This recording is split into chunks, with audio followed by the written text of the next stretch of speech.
Warning, the following podcast may contain subject matter that certain listeners will find extremely boring, such as general elections, social media, tech bros, the English, death, and Keir Starmer. Listen here! It's time to log out. The internet is dead. Ain't no doubt, don't let it go unsaid. It's time to go vote, but the election is dead. Parties will promote what Margaret Thatcher said. Everything is AI. Everything is shit. Everything is AI. Even songs like this. Zuckerberg and Musk and the rest of those cunts turn the web into a husk for Wall Street stunts. Can't alter my perception, we're surrounded by deception. We got a dead internet, we got a dead election. Let me tell ya, get some hobbies. Maybe take a part before you suffocate on social media farts. Get off Twitter, get off X, get on a woman, have some sex, get off the gram, get offline, get on your man, it's sexy time. Let's go! Everything is AI. Everything is shit. Everything is AI. Don't make this song a hit. We've been bombarded with shite for years now, to the point where, like, do you know, it takes so much for, like, I'm not fucking interested. I know, I have to say, there's loads of political podcasts and things that I'm subscribed to, and I pull the phone out in the morning and look at them all and think, oh, Jesus, fuck, I can't listen to you cunts fucking bleating on about it. I actually don't want to know anymore. Apart from this one, obviously, everyone should listen to Everyone this. should listen to this. We're very grateful that you've included us in your horrible diet of doom scrolling. You can't even listen to fucking BBC Scotland radio anymore without putting the fucking radio out the window. BBC Scotland news in the evening, 10 minutes of SNP, bad 10 minutes of murders, 10 minutes of football, followed by whatever a fucking face is dressed like a dominatrix to do the weather. What the fuck is that about? Maybe I'll start watching the news again. Oh, sounds very good. That's a ratings winner there. What's her name? Judith. Sexy Judith, BBC. Just always makes me think of Fluorescent Adolescent, the Arctic Monkeys song, every time I sing it. And that's a bit unkind. Is she on Instagram? Probably. Judith Ralston has been branded absolutely gorgeous after giving viewers a backstage tour. I'm not going to read any more of that. I'm going to let my mind. Euphemism for something. Oh dear. Show me your backstage too. This is what I mean when I say I have total lack of interest in politics, because I've immediately veered us off in a different direction by asking about this dominatrix weather girl. So you're trying to tell me you're not excited by the hope and change of Keir Starmer? Keir is not the guy, as you said. And the more time passes, the more you think, for somebody that wants to really get your party away from socialism, you aren't half a little fucking Stalin, are you? It's really fucking irritating where someone like a Keir Starmer will turn up and then 5 years before he's doing a general election, you're like, oh, that's not the guy. You don't want that guy. And then you have to wait years before everybody else goes, oh, this guy's fucking terrible. That's becoming very annoying now in politics. That's a terrible idea. You shouldn't vote for that whatsoever. And then the slow delay of the realisation, oh yeah, we probably shouldn't have done that.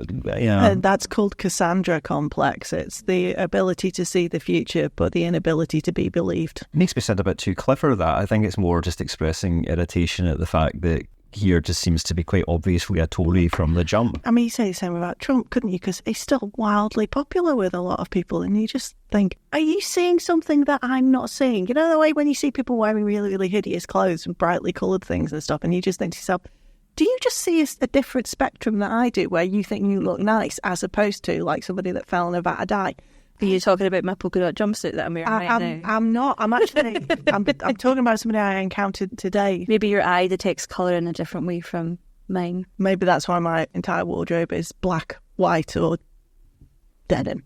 With Keir Starmer, was it BBC One we were watching yesterday? For context, we were recording this like the day after Swinney and Starmer did their first kind of major speeches, I think, of the election campaign in Scotland. And Keir Starmer was being broadcast, and the location in the corner said West of Scotland, and we were like, we are in the West of Scotland. Do you mean within Scotland?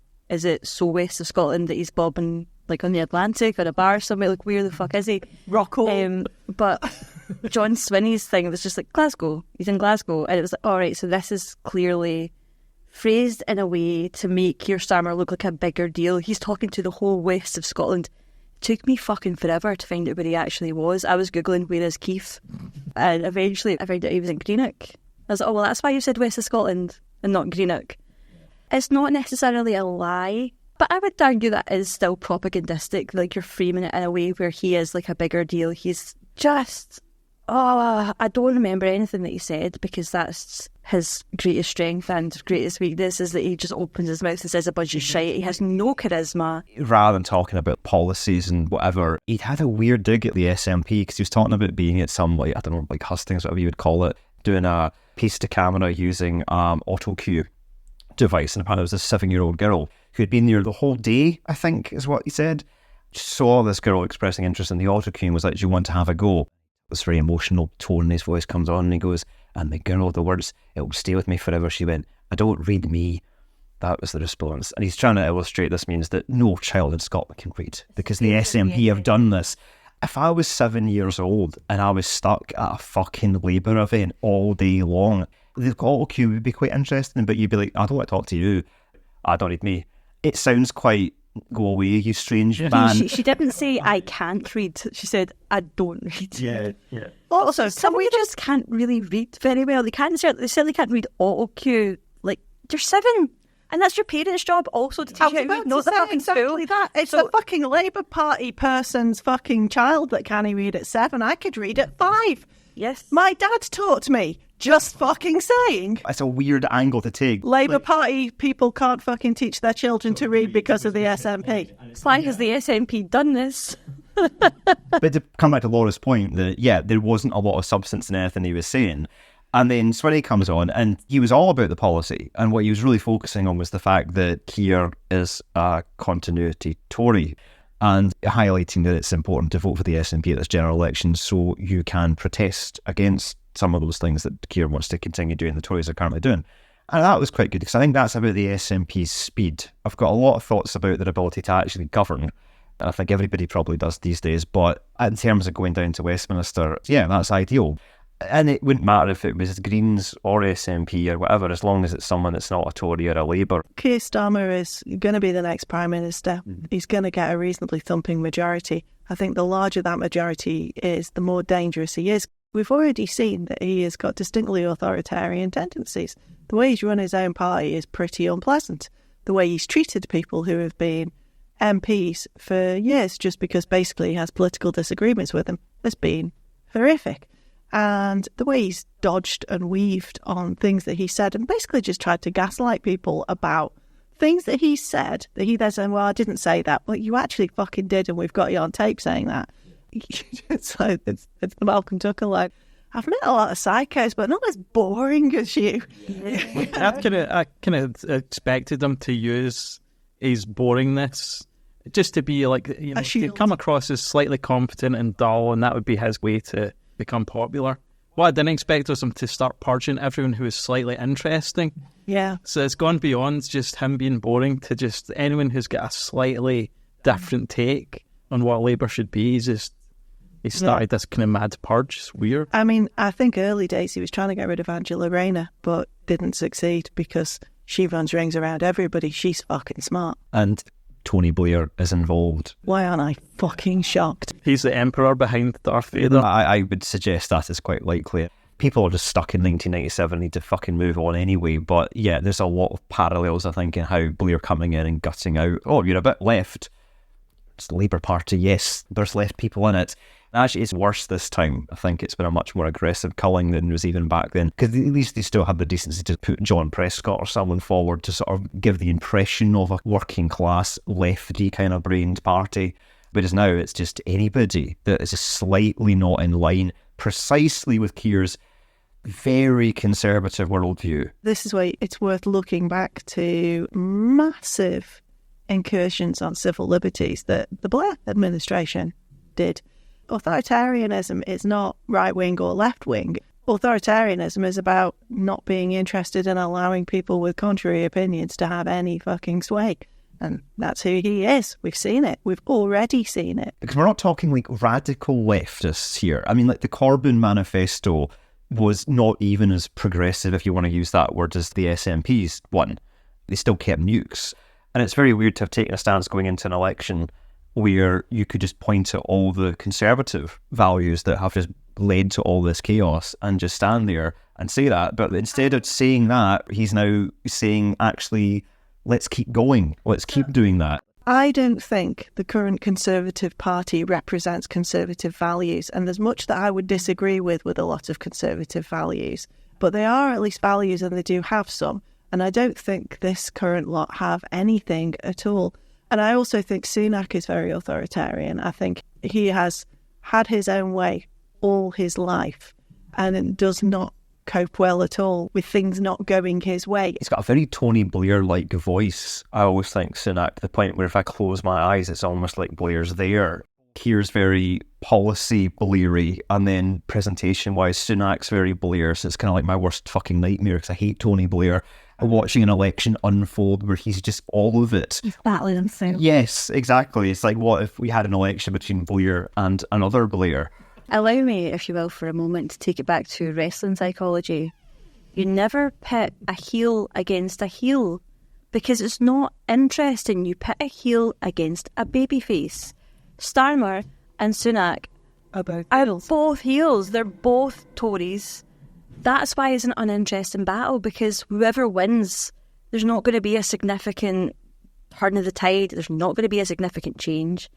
And I agree with what you're saying about the current Tory party are way further to the right than traditional small C conservatives that we would have in this country. They're taking their cues from the right wing in America. Yeah. Well, there's only one immigration policy that I believe in, and that's f*** them all to death. F*** them all to death. Let's make this country great again. F*** them all to death. And then I'm going to take all the drug pushers in our country, and I'm going to f*** them. Or you know those people in Syria, I'm going to f*** them. That's why I will make sure that every terrorist on earth is dead. Leaders of North Korea, I'll f*** them all, yeah. Yeah. Criminals in our jails, dead. I don't see any significant difference between Starmer's policies and his approach from the current Tory party. We're going to defeat the Tories by becoming the Tories. I don't know why he's the leader of the opposition. I don't know why he didn't just join the fucking party that he clearly is more aligned with. Well, apparently some of the Conservatives are moving over to Labour. Well, that's really... How many defections have there been? But the fact that they just accept them all. If Jacob Rees-Mogg decided to cross the floor, would you have him? Have some fucking standards. If you go back to all the different episodes we've done, we are still living in the inertia of Thatcher. Because there's continuity with Blair, we're still there. And if anything is just a complete example of Westminster doesn't work, it's this. This whole thing I saw a thing frames that David Cameron was being touted to be part of Starmer's administration as part of the Foreign Office or something like that. And I'm like, right, I saw that episode of The West Wing. Fuck off. Fuck right off. Fuck off. Arnie Vinnick is not David Cameron. Fuck off. Where's that rumour come from? Oh, it was in the I newspaper, so I imagine it's come from David Cameron. It's just a secret blog. There was a rumour going around, I started the rumour. Treating David Cameron fan fiction. Rumour.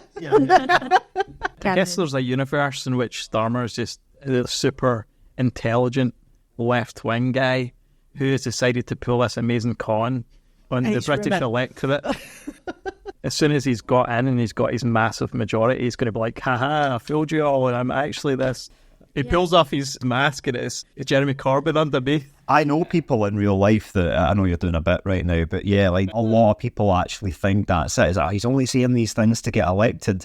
The counterpoint is, well, what if he's not, though? Like, have you considered that? I mean, would you not rather just vote for a guy that said a thing and then did the thing? Would that not be an ideal way? Also, are we completely all right with somebody just lying to the electorate about what their intentions are? Well, I said when I was in like my very early 20s as a laugh, I'm going to run for Prime Minister and I'm going to run on like an extremely racist right-wing platform. And when I get elected, I'll go, right, he's have all just proven he's can't be fucking trusted. Immediate dictatorship. I'm deciding.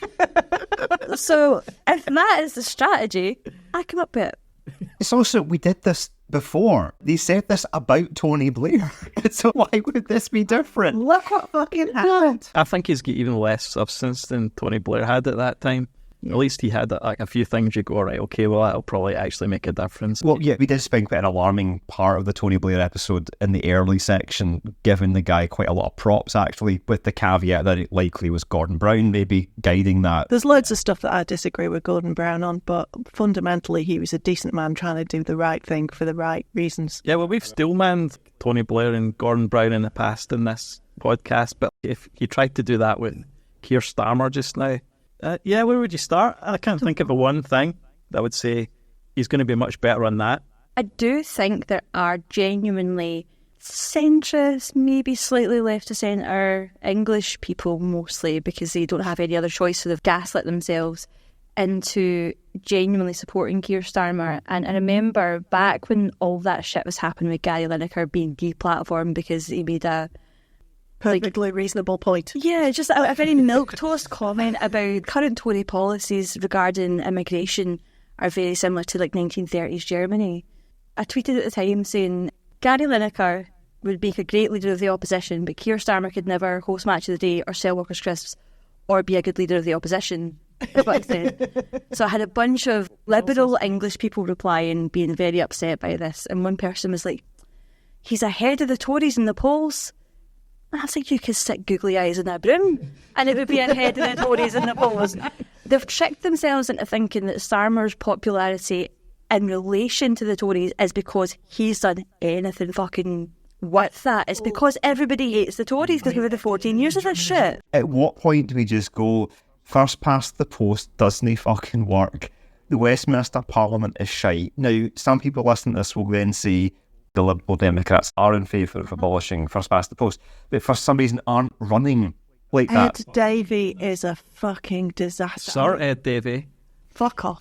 Is it Willie Rennie? That's exactly it. I saw on the telly, I was like, it's Willie Rennie's going. I actually tweeted, it's Willie Rennie running this fucking campaign. Because honestly, just like, he's going to be on a slider or a big fucking chessboard next. Neil Slorts must be out there going, back in the game. Yeah. Got something to draw again. And with the pigs shagging in the background. Oh, there was a sheep as well, wasn't there? Wrestling a sheep and stuff like that. Scottish politics is so boring that the pig shagging by Willie Rennie is like maybe a top 5 moment in the history of our parliament, to be honest. Finally, to the pigs. For no discernible reason, Willie Rennie starts mucking out their sty. Because it stinks. The thought, eh? Leave it. It's not going well. The pigs decide to help.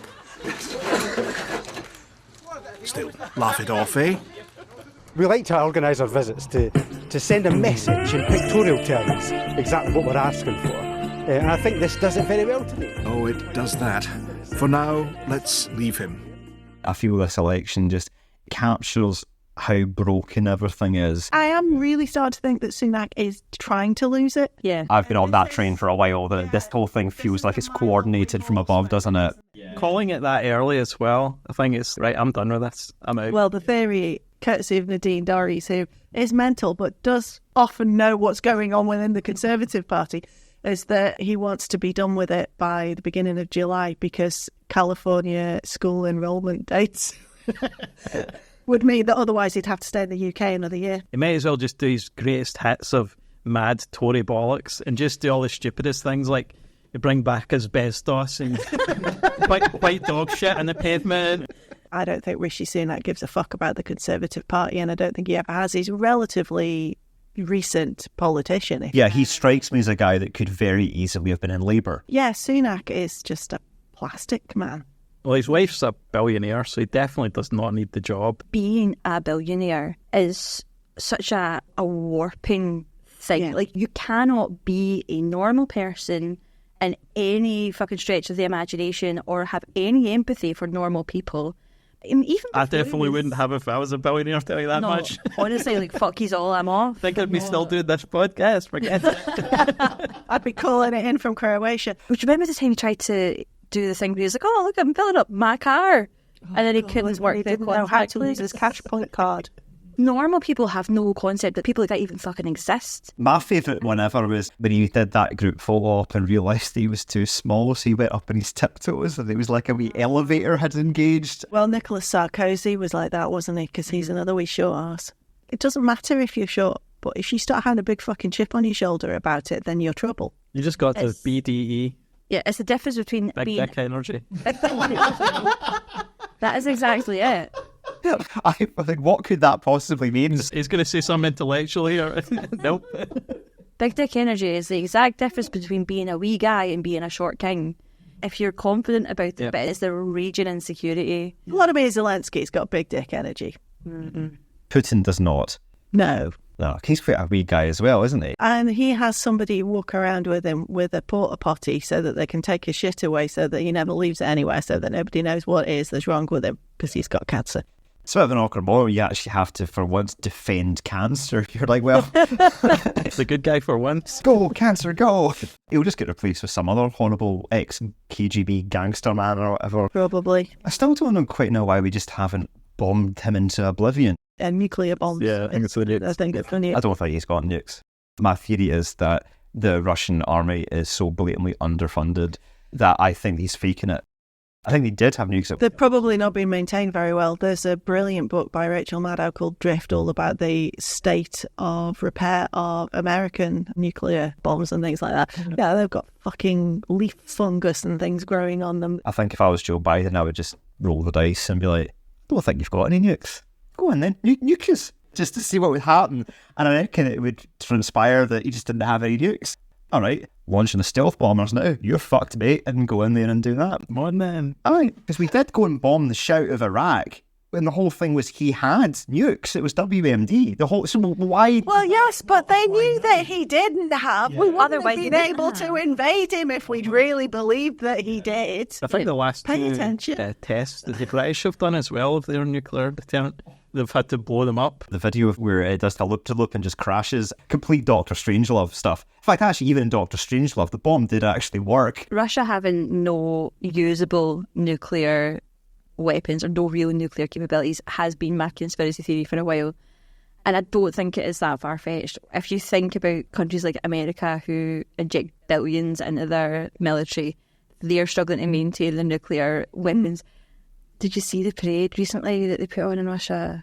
Like one tank? Aye, from like the 60s. Well, maybe older. Is it the Chinese and North Koreans where they just get them to go around the block so it looks like they get more stuff? One of the issues is that for a long time everybody's been very afraid of the Russian army, but now we've had a couple of years of seeing them in action and we've all gone, All love and respect to Ukraine. They're fucking awesome. But at the same time, you can't even beat Ukraine.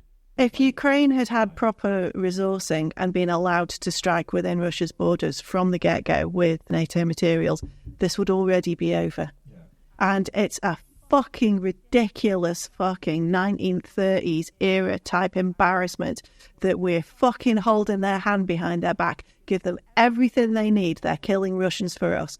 Fucking let them do it, because otherwise, in 10 years' time, we're going to be overrun with this fucking shit. And if Trump gets back in office, we're in fucking proper danger. NATO's already having to set up essentially a fucking shadow NATO to make sure that they can carry on fucking helping Ukraine in case that orange fucking prick gets back in office. Did you see him talking recently where he was like, if I had been president, that war would have never happened? Because I know both those guys, Zelensky, Putin, they both respect me, they both like me. I do think that his entire method of governing the country was just everything that he learned from being a New York businessman, and he thinks you can just have a powwow between Putin and Zelensky and no war will happen because they both love Trump. It feels very much like he would go in a room with those two guys and Putin would be like, I want Ukraine to be Russian, and Trump would be like, yeah, make that happen. Yeah, that makes sense to me. You should do that.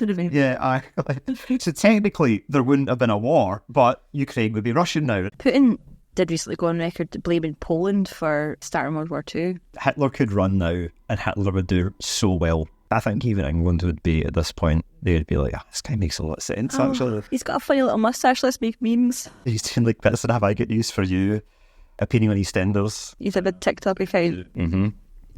Has Salmon's commented at all on the Ukraine thing, just given the Russian state? What, you mean former RT journalist Alex Salmon?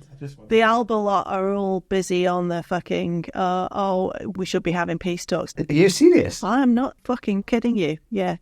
There's an awful lot of both sides think goes on. Because he's got a new show for the Turkish state broadcaster this time. Really? Is there no cunt money that cunt won't fucking take? Fucking Turkey! Yep. Why is it always the state broadcaster? Okay, now. There are too many lame people in my yes movement, They just keep tweeting, lame people. I tried to tell the press, but even the National had these lame people from my yes movement. Reactionaries obtained, cool people estranged. 10 years later and nothing's changed. All these people do is make me disengage. We've actually got yes polling, so occasionally above 50%. That's fucking shit for 10 years work, pal. They're taking away all the fun. They're taking away all the joy. It was okay when that was sung, but now we're all annoyed. There are too many lame people. In my yes movement, gotta do something. For so long we ignored this evil. Now there's gonna be upheaval to get all these lame people out of my yes movement. Lame people. Kevin McKenna, wings over Scotland. Maybe we wouldn't feel so feeble if we got all of these lame people out of my yes movement. I think for Swinney, his advantage here is he's come in too late to take the blame for a bad performance from the SNP, so he can say, well, I don't have time to fix it, so I'm going to start from here. Yeah, and I don't know if anybody has noticed, but actually, he's a fucking good interview. I think he's better than Nicola or Salmond, and I think that what it is he's got the ability to sound passionate without sounding angry. Yeah. My reservation about him is that I'm not sure about his decision making and leadership already, like the Michael Matheson thing. There was decent points to be made there, certainly, but I think he's way about gone about it for a topic that's been dragging on for months and months. I'm so bored. That's something he should have kicked to the curb on day one. I know. So And I'm a bit worried that he's got that same thing where all his pals are in government with him.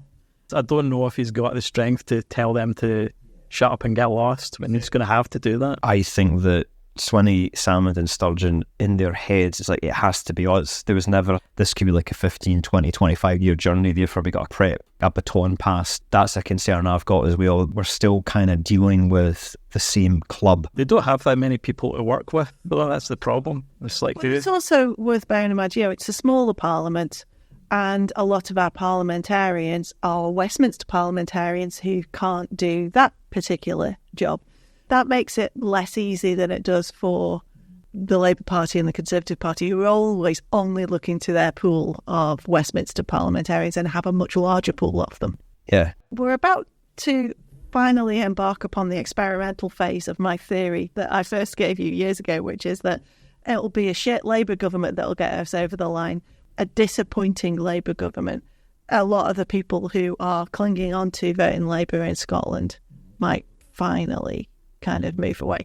General elections are quite good because the SNP, what they're very good at doing is the protest bit. The SNP have campaigned in the notion of, if you vote for us, you get NDRF 2. But no one actually checked the legislation to make sure that could happen.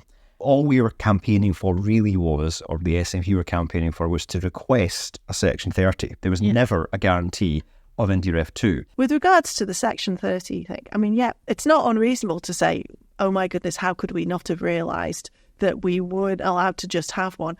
But the thing is, we ought to be allowed to just have one. So right now, as of the date we're recording this, is the general election to be used as a de facto referendum? Rather than a de facto referendum on independence, it's that we will continue pushing the case. But if we don't win, we'll leave it for a while. So it's back to asking for a Section 30. That feels like we're in a kind of loop. Well, the thing is, they got a break. But you need to bear in mind that a lot of people don't care and a lot of people disagree.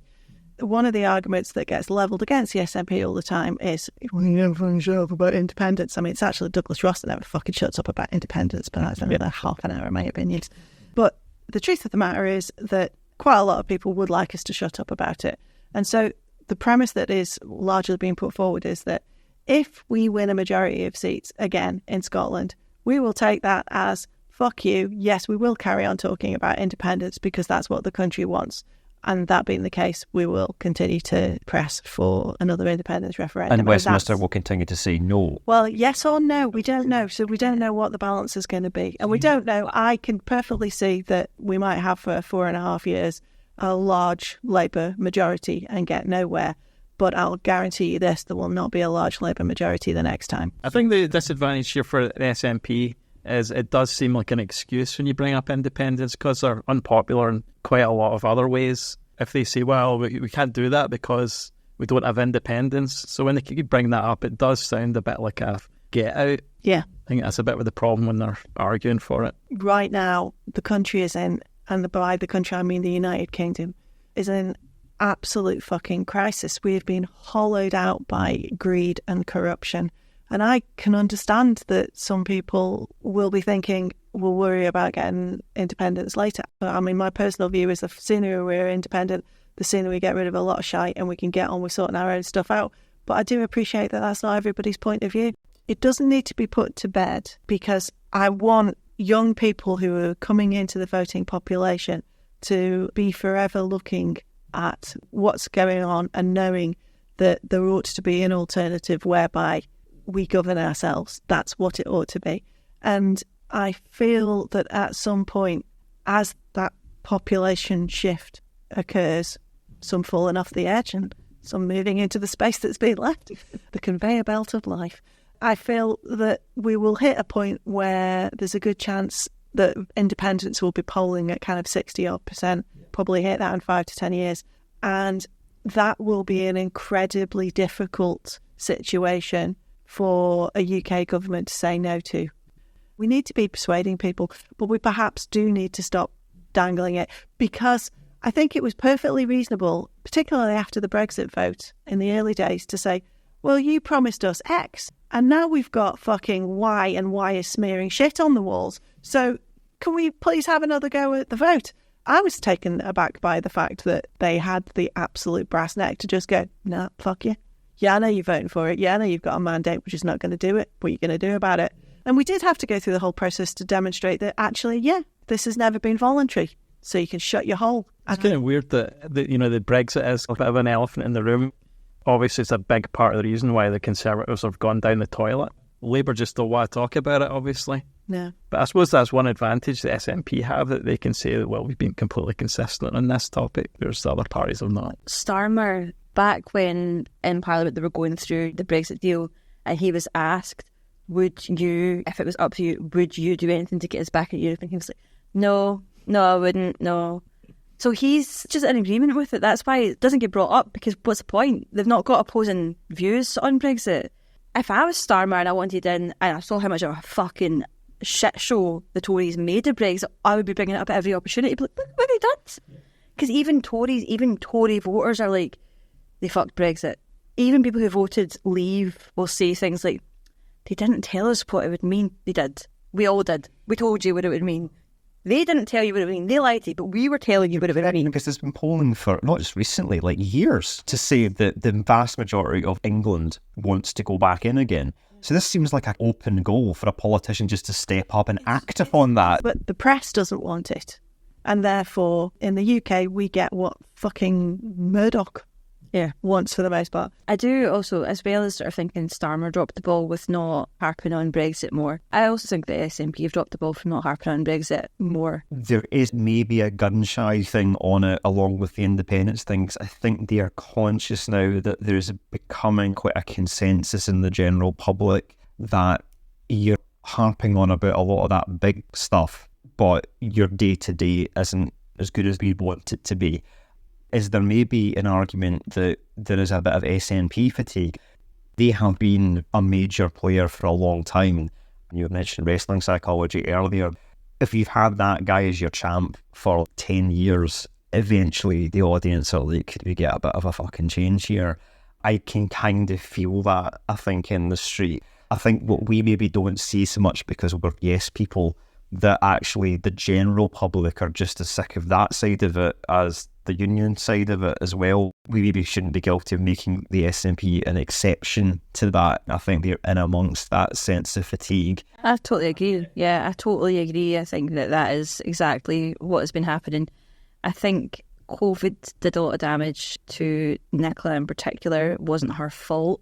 She handled it probably as well as anybody could have. But general people who are not supporters or were not particularly big fans of Sturgeon anyway, she's the face of lockdown. And also, don't govern via WhatsApp. That's for all of you unionists as well. Like, just don't fucking do that. Don't do that. If you do, don't delete. But I worked in a pharmacy at this time, so I was meeting all of the most normal people in Scotland.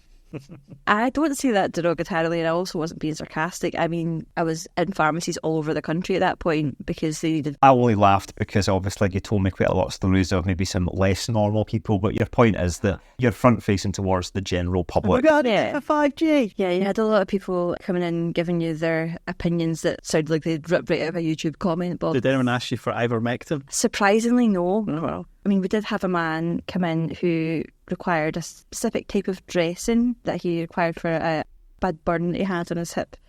And I had to inform him that we couldn't get this dressing because of Brexit. And he went, best thing that's ever happened to this country. And I was like, okay, but your hip's probably going to rot off. Sorry, I can't get the dressing. Hope you're happy with your boat. Just stick a poppy on there, it'll be all right. It's a sovereign citizen, but you know... Yeah, there's just a lot of like normal, like your auntie coming in, people who are not particularly politically engaged, and I think they were just like sick of the SNP but really they were sick of being stuck inside in lockdown. But it gets projected on. I think there's two layers to it as well, because I remember predicting I think 2020 is going to be the year that we would have gone for the Section 30, and I believe that actually was the plan. And then a global pandemic happened. So I think you've got two sides of that. You've got people that probably already didn't like the SNP, but I think you can really feel from within the SNP or Yes movement itself, frustration. We haven't ever quite fully recovered, I think, from that state politically. I think we're all kind of still in lockdown in some mad way. I mean, COVID has done so much damage, not just to people physically, but it causes huge disruption economically because of the way that the furlough payments worked and what happened with regards to that. There's been a massive transfer of wealth and the cost of assets has gone up. When you give money to people who don't need it and they can't spend it on things like holidays, they will spend it on houses and improving their houses. And what has occurred is this massive increase in the value of property, or the theoretical value of property, which is now causing a massive housing crisis for younger people and rent increases. In terms of like the election then, I think my fear of it is similar to what I fear about post-Trump era. Who's going to come next and fill that hole? The fear that there might be somebody competent but just as awful. Yeah, competent and evil instead of incompetent and evil. Yeah, instead of stupid evil, which is what we have at the moment. Because Reform look like they might take a decent amount of votes off the Conservatives. And they may not get many seats, but even if it just looks like they are taking votes from the Conservatives, there's a chance that the vestigial stump of the Conservative Party that's left might look at that and go, oh, well, obviously we just went right-wing enough. So what we need to do is just keep going in that direction as far as we can. We need to park our tanks in Nigel Farage's lawn.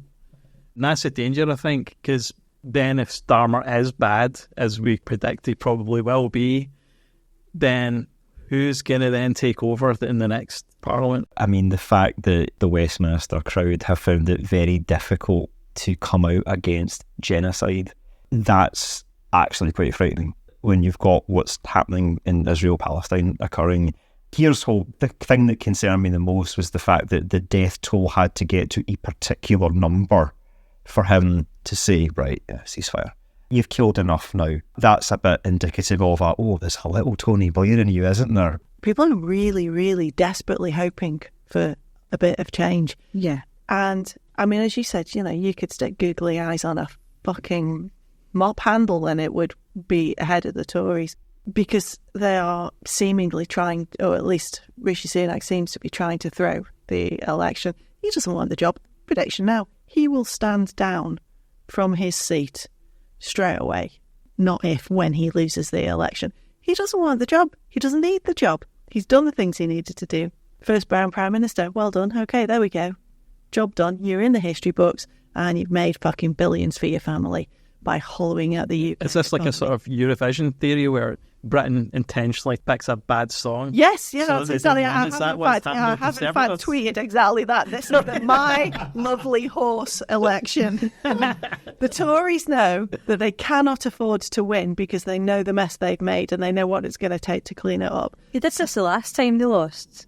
We've made shit bad, but it's about to get worse. So will Labour take the brunt of that and then we'll get back in after that when things calm down? We've just set fire to this bag of dog shit. Would you like that? And we would be predicting, do you think, that Keir win? And do you think we'll actually get a solid 4-year run? Or do you think there'll be some kind of disaster, mid-step, vote no confidence type scenario again? Or I very much doubt that in the short term there will be anything of that nature, because he has mostly already sacked everybody that gives him arseache.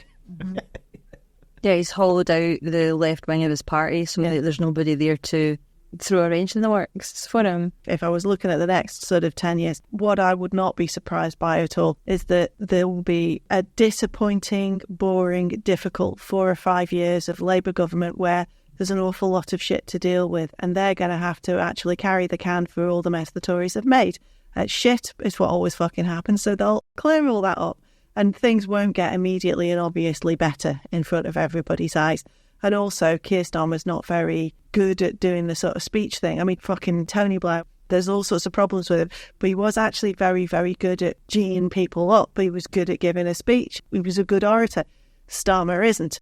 It's going to be this kind of slog where we're all being told we need to all get our heads down and tighten our belts and all that shit. And people don't have the patience for it. And so what I can see is Labour ending up in a position of minority government by the end of the decade. And that's the point at which potentially we can get a referendum out of them. So that's where I see that. And then you've got a couple of years before a referendum, and then you've got 2-3 years after a referendum for independence. So I can see it's a 10-year thing where by, the mid-30s, potentially Scotland could be independent if that plays out. do you think the SNP can sustain that long? I think probably a lot of individual people are probably quite tired. Politics is hard work. We've had far too many fucking elections and referendums and votes in the past 10 years. A ridiculous amount. And every time there is one, I have to fucking organise leafleting. Stop it. Yeah. People are tired and fed up. It could well be that there's room for some other political force to come forward in Scotland to take list seats. I don't think it'll be Alba because they're just a shambles. I think there are older people with more conservative values that I think probably just aren't really represented within the Yes movement. And it's a bit annoying that Alba is run by Alex Salmond and full of idiots, because I felt that actually could be very effective if it was to sort of recalibrate itself into that. Certainly, I think I'm right in this, that in Catalan, they've done something equivalent to that, whereby they've sort of managed to defeat the proportional representation system by having a party that only sort of stands on the list. Proportional representation is highly effective where you've got, say, 5 or 6, 7 parties with various shades on that political spectrum, and you can probably find 3 to work together somewhere on that rainbow. Whereas we've got this singular constitutional divide, which is running at roughly 50-50. And so what you get is a parliament that is 50-50 that can't fucking do anything. Yeah. I mean, I know that personally I've reached a stage of burnout. Yeah. And I get the general sense that that is not unique to me. That burnout sense, I think 2 previous leaders of the SNP, stuff that's been in the orbit of that has shattered any great man theory that could have been associated with the party. And I think that there is a reality, without going too far into this, that I think that's created a major fucking problem. I think for me, as far as SNP are concerned, I'm not an SNP diehard. I never have been. Generally, they align with my political goals, which is an independent Scotland, and I'm socially left-wing. My feelings on the SNP now are Nicola Sturgeon, as First Minister, gave the entire party a veneer of credibility and competence that has now been revealed to me never fucking existed. I know what I don't want. What I don't want is a Tory government. Do I want a Labour government with Keir Starmer as Prime Minister? No. Do I want the SNP? Kind of not really. Like, you're not giving me anything to fight for. We need actually quite competent, boring people to go in and just run a I government. feel like what we need are guillotines. Or that. We need the aliens to invade, basically. With guillotines. I remember feeling before that the solution to what we're talking about here within the Yes movement would have been, rather than pile everybody into the one club, which I just always thought is not really the way to do this, everybody in a single club infighting, especially after we lost. We did actually lose. We have to reconfigure this. Moving forward, the idea would have been it's a spectrum of multiple parties, but critically, the Yes campaign is separate. Because we're in a situation now where basically, if the SNP ship goes down, we all go down. All the eggs are in the one basket, which means if your party starts to get caught up in, let's say, scandals, keep it broad, well, then what happens when that goes down? And it means that any criticism of the SNP is by extension criticism of the Yes movement. Well, these guys can't govern. Can't let them run a country. And that becomes that argument. Whereas if that campaign had been separated from it, the question is, can it sustain? That's when I'm quite sceptical about how much longer a single branded party where everyone's in it. It feels like it's politics. We know this. It's a ticking time bomb before someone does something that's that bad that the whole thing is eventually going to go down. I have been optimistic and hopeful and passionate and engaged for the last 15 years. And what do I have to show for it? Well, I'm sure I did say it at some point. You know, we're spending all this time talking about independence and all these different policies and all this kind of stuff, and like, we might die and none of it will ever have happened. You're better off like spending time, you know, improving yourself and worrying about improving everybody else, because you're not in control of them. Yeah. Bold of you to think I'm in control of myself. But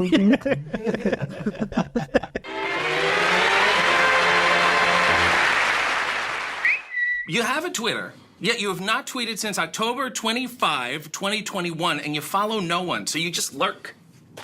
Yeah, I don't like Twitter at all. But you scroll. You must scroll. It's hard to not like them while you're scrolling. It's hard right? to escape it.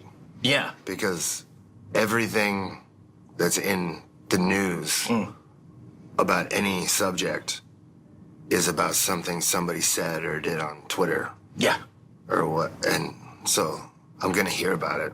It's impossible to escape. Right. Or if it's not Twitter, it's something else. But I feel like Twitter particularly is just like it brings the worst out of everyone. And it's the worst version of everyone's.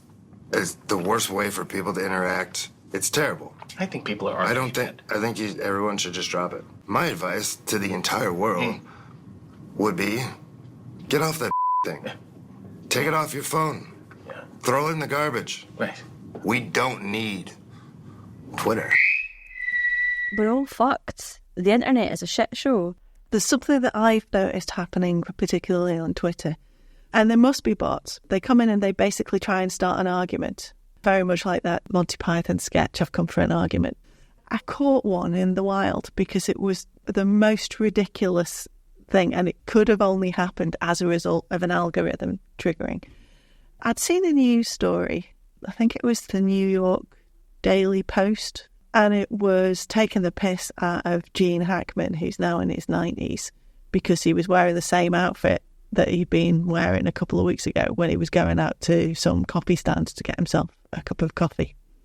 Now, there's a couple of things here. He's a fucking good actor, Gene Hackman. I fucking love Gene Hackman, right? I've got a proper fucking soft spot for Gene Hackman. And he's in his 90s and he's still going out to get his own coffee, and he hasn't got some fucking flunky to go and get coffee for him. And if Gene Hackman wants to wear the same shirt, Gene Hackman can wear the same fucking shirt. Go fuck yourself. I'd put out a tweet saying, like, Gene Hackman's still great, New York Post is still fucking shite, kind of thing. One of the replies was, "What's wrong with you? Thank goodness for the New York Post." Right.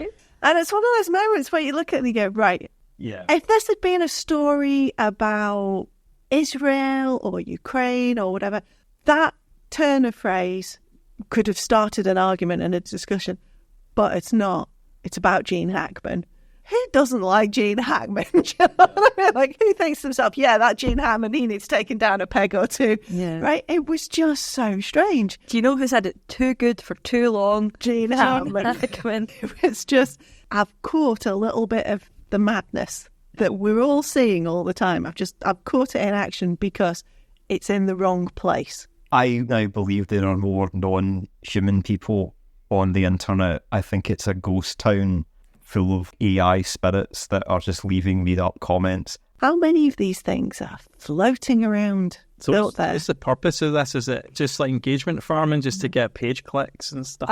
I suspect that in part it'll be little algorithms that are running. They'll be hoping that there'll be a few people on the chat that I'll say something back and that potentially somebody else comes in, or another bot comes in and that attracts other people in. Or are you part of the problem? Because is it not, because they're replying to you, it's increasing your engagements? I think that we built over IndieRef 1 into 2015 a pretty organic following, and then what happened after that felt not organic. That thought of, am I part of the problem? Because this is a political account, it has an agenda, so like somebody would have interest in utilising this to forward their agenda. Somebody's spending time and money to do them, so they must be serving a purpose. I find bots quite easy to spot. They're not as easy as they used to be. They're getting more convincing because a lot of them incorporate in like AI and things like this. But AI can only do so much. When I say AI, I don't mean AI. I mean like large language models. You have to base it off of something. It can't create some of the absolutely insane tweets that you'll see from real life people. There's sort of two kinds of bots. There'll be one that only ever tweets about one thing all the time. And it's obviously designed so that it's looking for mentions of a thing and it just goes into that. But the other ones are sort of multi-purpose Swiss Army tools where they'll be pish about all sorts of weird shit, completely contradictory oftentimes. I've seen ones that have replied to posts several times in different ways, like, oh wow, that's super interesting, I'd like to find out more about that, and then the next tweet from that same account will be like, oh, I really disagree with that, you know? It's really bizarre. Really odd. I always sort of assume that the vast majority of it is probably Russia and China, because what it serves to do is filthy up the water so that you can't see what you're swimming in. Back in 2016, a lot of bot activity was very explicitly pushing political agendas. Yeah. The landscape has changed. It's not exclusively that anymore. A lot of bot activity is just drive and engagement. It's engagement. I'm not going to say engagement farming, because farming implies that you have put something out there in order to reap something back. It's engagement mining, because that is where a lot of the profit is coming from. Engagement theft. And engagement theft, it is. But to what end? I mean, how are they making money? How are they making money? You make money through engagement, through advertisers, through sponsors, through blue checks now. Like a lot of like blue checks will make money. They'll make like 0.0005 pence per engagement. All of the news media is largely based on who said what on Twitter. That is now the business strategy for so many people, is to create made up bullshit outrage on a stupid little app, and then they don't actually do any real journalism. They just write about that. There was a window of time in Twitter before journalists just made everything about Twitter, and I think they ruined it. I don't think it was even the advertisers, the tech bros. I think it was Laura Koonsberg ruined Twitter. Yeah, it's when the journals got on. Yeah, when like Neil Mackay kept giving out about like no one should be allowed to be anonymous on this website, and I'm like, the people that are anonymous are like the funniest fucking people on this. Yeah, they're the reason we're all here. The reason everyone's here, like you're gonna get on Drill's app and then shit talk Drill. The UK media were slower. The Americans were faster to it. And I think that's why we enjoyed maybe a couple of years of it being quite good fun. Yeah, before they all just went, right, this is now a thing and we've got to just do it. And it was really obvious early on that the journalists didn't like it. They were, oh no, I don't want to do that, it's fucking stupid Twitter. And then it just became, that was all they did. That was all they did. And they now don't know what to do because they can't go back to what they used to do. So now the whole thing's a fucking myth. And that's why there's so much of America here. The episode that you did on the post office was phenomenal. I mean, it was a 45-minute tour de force where, with no notes, completely from memory, you just downloaded. This is the timeline of the whole fucking thing. This is before the ITV thing came out, before this was ever talked about. And I'm going, you should be writing for a newspaper, which I think if I remember, I recommended to the National, both of you, going, I think these are people you maybe want to sort of bring on board. That's a really useful thing that you want to have in your political movement or your political media, something like that. I was horrified when I did the YouTube edit on that, because I realised that the YouTube channel that is set up to cover the inquiry had been running for years. Yeah. This was all readily, if any journalist could have found this. But the reality now is, because the inquiry was going daily for years, it would actually take years for you to watch all of the footage. I have been listening to the inquiry for years. This is not Tucker's job. This is not what she's paid to do. But there are people that are paid to be journalists that are presently just writing articles about like who says some shit on Twitter. And I find that incredibly infuriating. There are lots of sort of opinion piece writers hovering around Scottish media that I just think it's embarrassing that they get paid to do that, when somebody, just as a hobby, had more of an eye on this ball than most of the British media. To be fair, I mean, I came across the story purely because of somebody else's journalism, which was the Guardian. Yeah, I'm not saying you broke the story, just to confirm that. No, I think I mentioned actually on the episode and cut it out, but I remember mentioning before about being on Twitter and putting out a tweet. This whole Partygate thing is bad, but the PPE scandal is what everybody should be focused on, because you actually might get some jail time on that. And I had, I think, actual journalists replying, going, no, but the visuals of this, the optics. And I kept thinking, that sounds like you're just a lazy cunt.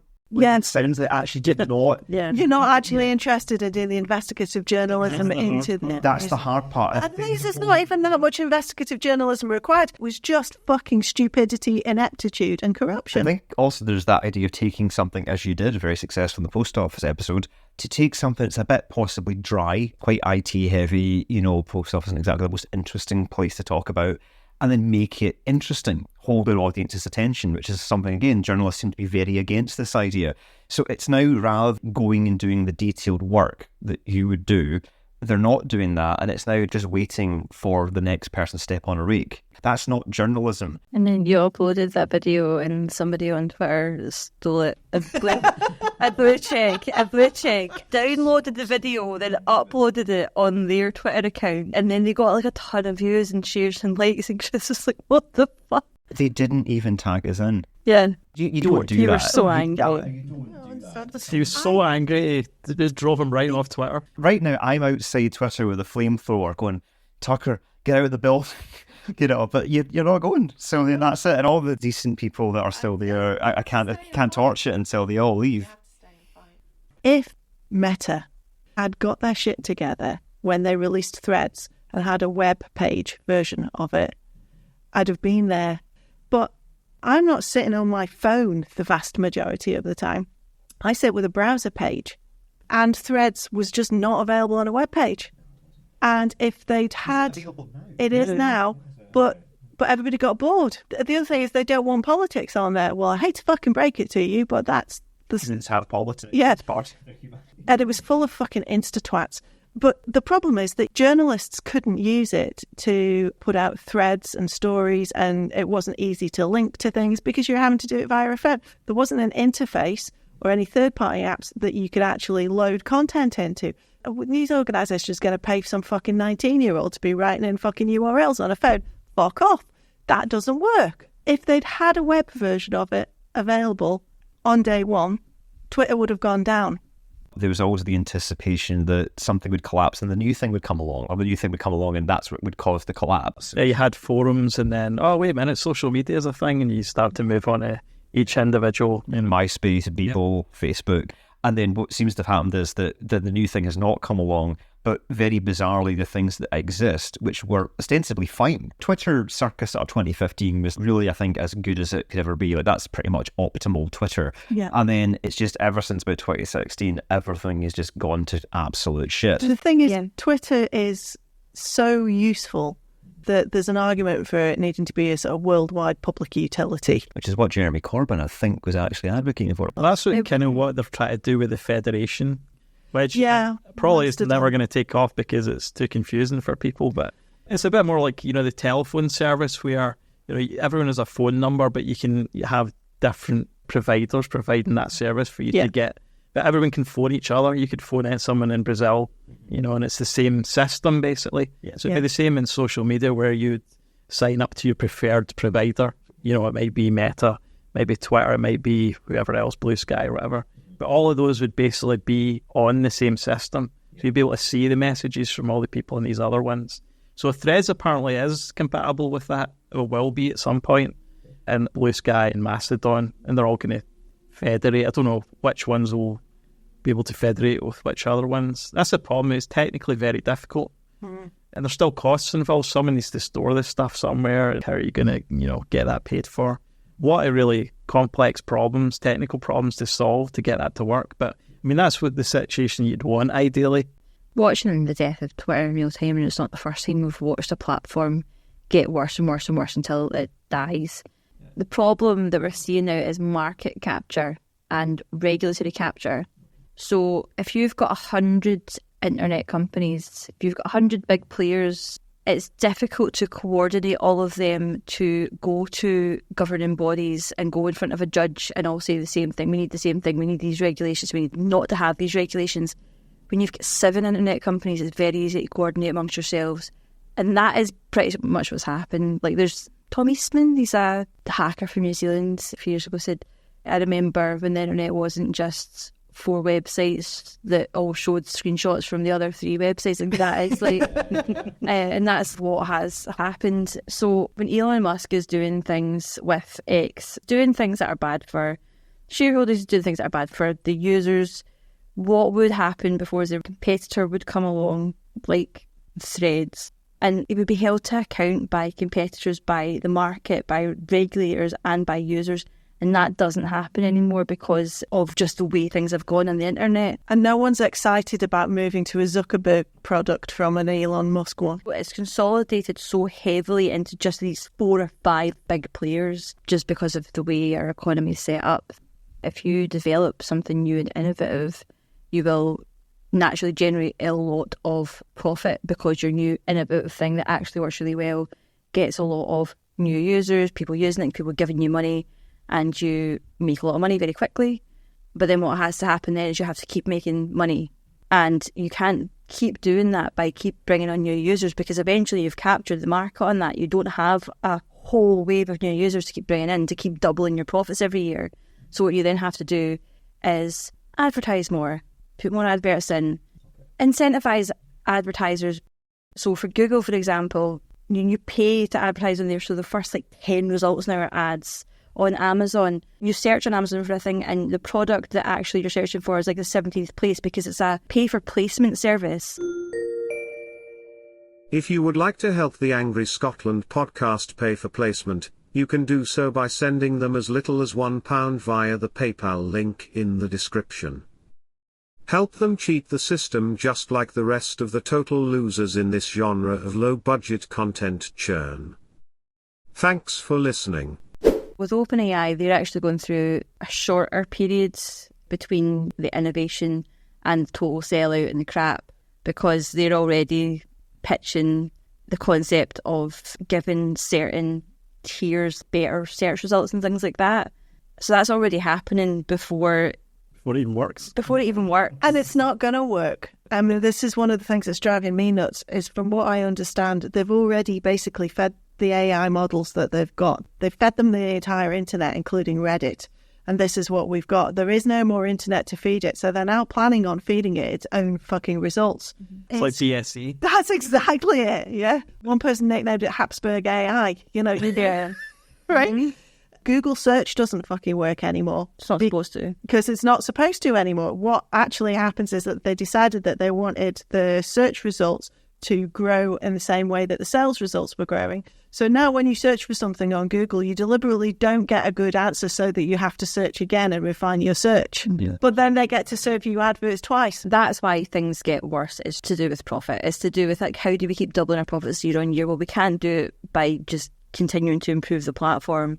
We've got such a gig economy. Uber, the computer, like the algorithm feeding that will make decisions that will essentially tailor wages to incentivize drivers. So if, as a Uber driver, you're selective with the jobs that you take, the algorithm will eventually decide to offer you more money to take a certain job than it would offer somebody else who's not as selective with their jobs. So then the more you then do that because you're making more money, the more you'll let, like, your other side gigs fall away that you were sort of using to prop you up instead of taking Uber jobs. And then the computer will decide that actually it's time to start lowering how much you're getting paid again. It's a boiling frog scenario. It's exactly what it is. There's not a guy in a room twirling his moustache and deciding that he's going to cut your pay. You don't see it happening, but it's happening. It's all algorithmically generated. The solution to it is log off, don't use it. If everyone keeps feeding into this, it makes it worse and worse and worse. I mean, there's no trajectory. This is going to get better if we all just sort of pretend that Twitter's not turned into a gigantic bin fire. I take an opposing view, which is that I think you need to stay and fight. There's still an awful lot of people that I'm interested from hearing from who are there. I block at will. I put almost everybody I'm interested in on alert, and then I read and I recommend this. This is really, really worth doing. Everybody that you think you want to hear from, put them on alert, and then you can read a thread that's only of posts from people who are on alert, and there's no adverts in it. As a customer, especially if you're paying for a premium variant, so let's just hypothetically say you were, I know you're not, but let's say you were paying for Twitter Premium, it feels ridiculous if you're handing over money to a company that the bulk of what you're doing on that app website is just busy work, admin work, blocking people, muting stuff. Because I have it on YouTube, my recommendations page is actually pretty decent, but that is because of utterly committed 3 dots click, don't recommend channel. 3 dots click, don't recommend channels. So I don't get any like crazy Alex Jonesy, Joe Rogan-y stuff coming in my feed at all. But a lot of that is fucking work. Yeah, because I also pay for YouTube Premium Yes, and don't do the admin. And if I go on YouTube Shorts, which I never mean to, but you'll go like 3 YouTube Shorts, you'll swipe 3 times, it's Jordan Peterson or Ben Shapiro or some other fucking guy having a podcast talking about how women shouldn't be able to vote. How much is YouTube Premium again a month? 12 quid. It's like 12 quid a month. So, okay, the upside is no adverts. No, that's not true either. No, because they've started embedding their stuff within their fucking... Within the content. Yeah. Oh, by the way, guys, just to let you know, this video is sponsored by Raycons. I pay for fucking YouTube Premium. That, can jump that stuff sponsor block thing. Good segue to us to promote Raid Shadow Legends. Yeah, I only watch YouTube in a browser with my ad blocker on. Don't really feel guilty about it at all because the product they're serving up, I appreciate it costs a lot of money to store all that stuff, but the product hasn't changed in like 10 years. If anything, it's got worse. I'm giving back to you by creating content for your website and sending you cash, and you've just made this entire experience deeply unpleasant and full of stupid admin busy work. Kind of like landlords, basically, these big tech companies where you're just paying them for this installed base that they've had for the last 20 years. They're not adding any value to it anymore. Beforehand, people who worked in tech and who actually were responsible for these things had a lot more capital and a lot more pull and a lot more say. They thought of themselves more as temporarily embarrassed entrepreneurs rather than salary workers, even though that's what they were. So if they were told, hey, do this thing that's going to make this worse, they would say no. Whereas because of the bubble bursting a little bit, like Google laid off like 260,000 employees or something like that a few years ago. Just to hit a profit target. So people don't feel that they have that same ability to say no when things are going to happen. I mean, look what happened with X, with X.com when Elon bought it and fired a bunch of people. So the people who are left behind, when they know how trigger happy he is with firing and he's like, oh, make this bit worse, they're not going to be like, no, they're going, all right. But before, you would have pushback at that level before it even got to pushback from your users or pushback from your competitors. You'd have pushback in-house because people had a bit more pride in their work, essentially, because they'd put all these hours into building this thing. And like, no, I'm not going to make it work. And they're the folk that know what is going to be good for their users, what they're going to actually enjoy using. Because I have a feeling a lot of these tech bosses don't actually even use half this stuff. Yeah. The other thing is they don't care whether or not you're enjoying it or not. You're not the customer, you're the product being served to advertisers. Yeah, you've got Facebook. Like, I know we said we weren't going to share any of their data, but actually we've changed their mind. We'll give you all their data. You just have to give us some money back. It is across the board. There's not a single one of the big internet companies that I would point to and go, oh, but they're okay. Google got away with it for a while. Yeah. Google had this sort of happy, friendly thing because their search engine, 25-year-old, but nothing else that Google actually did in-house was successful. Everything bombed. They bought things. They did the same thing Microsoft did, but Microsoft got the rep of Bill Gates the fucking shark. He's going to buy up all his competition. He's going to drive everybody else out of business, and he's going to do it in the most underhanded way possible.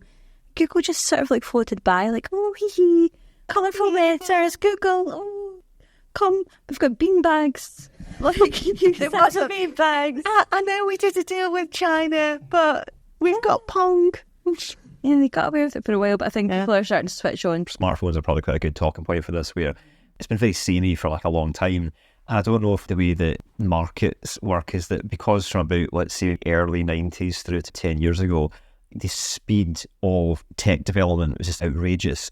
So there was always the anticipation of the new thing. Whereas I guess the internet, it's kind of become like as standard as plumbing. It's just, that's it now. It's a 2014 Twitter, 2015 Twitter. That's kind of it. Unless this becomes something else, all we can do is just keep that maintained. If you watch like the latest Apple event, it's like another black rectangle. Oh, brilliant. Thanks very much. Like, oh, brilliant. Will this black rectangle last more than a year and a half before I have to replace it? No. Fucking, we're at the peak of technology. The model up until recently had just been the new thing will come along, whereas now the new thing is not emerging. Is that deliberate, or is it just the thing has not emerged? No, I think we've just hit a limit right now to how much more computers can do. You've got two camps at the moment talking about AI for the most part, and I think they're both wrong.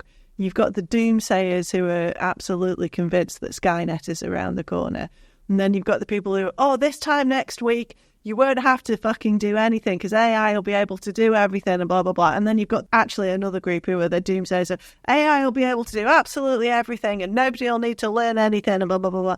None of these things are true. AI is already rubbish. It uses an enormous amount of energy, an enormous amount of the world's computing power to make things up for the most part. It is like having like a cheap intern, like a 16-year-old kid. Yeah. You have to keep watching over all the time and double check absolutely everything that they do. What it's good for is generating a shortlist that you as an intelligent person can then review. The way that current large language models work, in order to get one that is at a level of intelligence that, you know, is worth anything, you have to feed it so much information. You don't get a 2-year-old and have to get it to read every book that was ever written for it to then start coming up with new ideas and asking questions and being prepared. That's not how intelligence works. The way intelligence works in humans is completely different from how it works in computers. So they're just selling you a load of bullshit to get money from investors. I think what most people don't realise is how these things actually work. So what they've done is they've basically pushed the entirety of the fucking internet through these things. And what they're doing is effectively like predictive text. So, you know, when you're sending a text message to somebody and it can tell from the words you've just written, there's a reasonable chance that one of the next 3 words is the ones that you want. It's just doing that. It's predicting. But that's why it sometimes just makes stuff up. It doesn't know anything. I mean, Star Trek did some really good stuff with the data character and all of this stuff. Perhaps you could describe how it feels to be angry. I could then use that as a reference. Okay. Well, when I feel angry, first I feel hostile. Could you describe feeling hostile? Well, yeah, it's like feeling belligerent, combative. Could you describe feeling angry without referring to other feelings? No, I guess I can't. I just feel angry.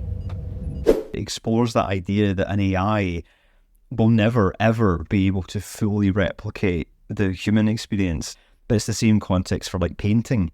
An AI cannot make a movie. An AI cannot make a painting because everything it's doing is based on something that already exists. It lacks the ability that we have to jump beyond logic and pull something from nothing. We can create, based on our personal life experiences and our emotions, something new that did not already exist. Obviously, quantum computing will likely become more of a thing in the next 5 to 10 years. So that integrated with AI might be very interesting. It's still not going to be what Elon Musk wants to tell you it's going to be. Yeah, look, we all know that all Elon Musk really wants is a robot wife.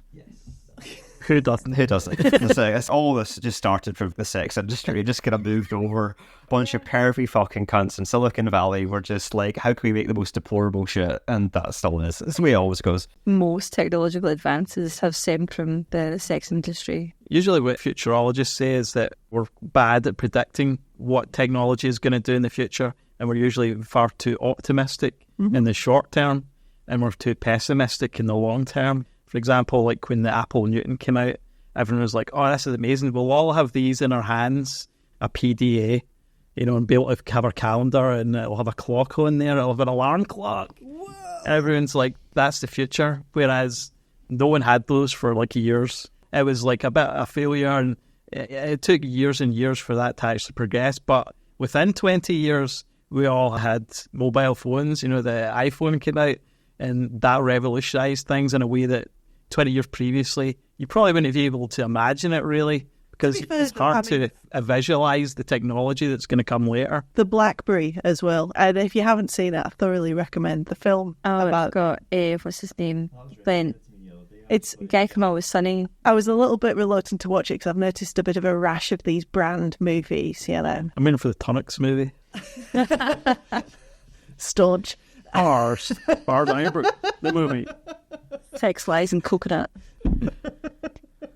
The BlackBerry movie it's very funny, but it is very insightful. The main guy is going, who wants a phone without a keyboard? $500 fully subsidized with a plan? I said, that is the most expensive phone in the world, and it doesn't appeal to business customers because it doesn't have a keyboard, which makes it not a very good email machine. Yeah, I think we should just assume that like everyone's predictions of like where it's going to go in 6 months or 12 months are absolute bollocks.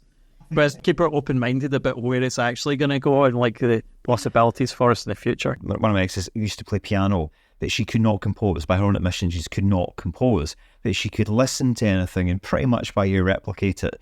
I've known people that they can paint photo accurately as long as they're looking at the thing, but they can't paint from their mind. It's interesting to me that people that are really into this AI thing at the moment strike me as very much like not creatives. So to them, they sort of think this is creativity, but they don't even know what that is because they haven't maybe done enough to sort of explore themselves to find out. That's the part that does actually intrigue me quite a lot about how it's a weird mirror to ourselves. That I think is quite interesting. I made this.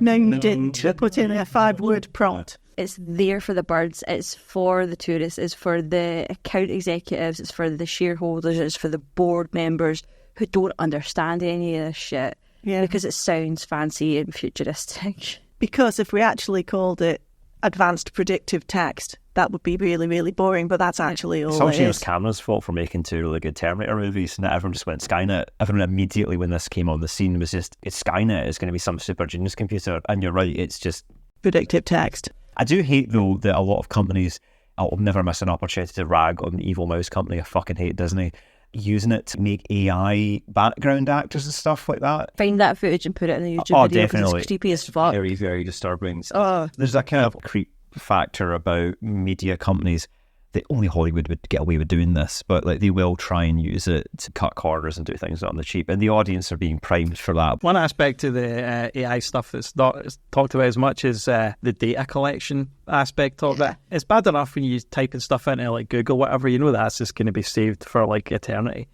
But now you've got like a character who's very sympathetic to you, who's got the accent that you want and is the character that you like to speak to, which will be useful for like older people, when you're for them talking to their like Alexa or whatever. But your guard will be dropped a lot more than it is when you're dealing with other forms of technology. Yeah. So you'll be telling it all about every feeling that you have, every kind of medical complaint that you have, you'll be asking it all sorts of questions about your private life. And all of that, you'll find your insurance premiums have gone up. Exactly, that's the sort of thing that this could cause, you know, this huge amount of data which could be accessed by the company to sell you stuff, or it could be stolen quite easily as well. So there's a huge problem. There are people trying to mitigate this by running things locally and trying to, you know, make sure that the data that you're using, these AI technology stays on your graphics cards or whatever and doesn't actually spread. But I think that's going to be a huge issue. And for all we try and keep that data on the phone, on the device, you're going to have things like the Israeli spyware company who managed to make a thing that, you know, you just have to get a text message through WhatsApp and it can fucking take the entire phone. Am I right to think that now the majority of what seem to be users are not users? As in, would I be right to be sceptical about how real some YouTube views are and replies are and likes and shares, and how much of this is manufactured?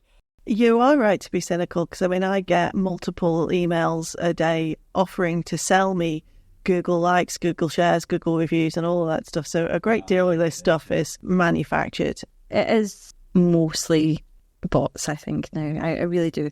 I do think most of the engagement that is visible online, especially on Twitter, it is the biggest culprit. It's the worst offender for it right now, just for the sheer visibility of the bots. Yeah.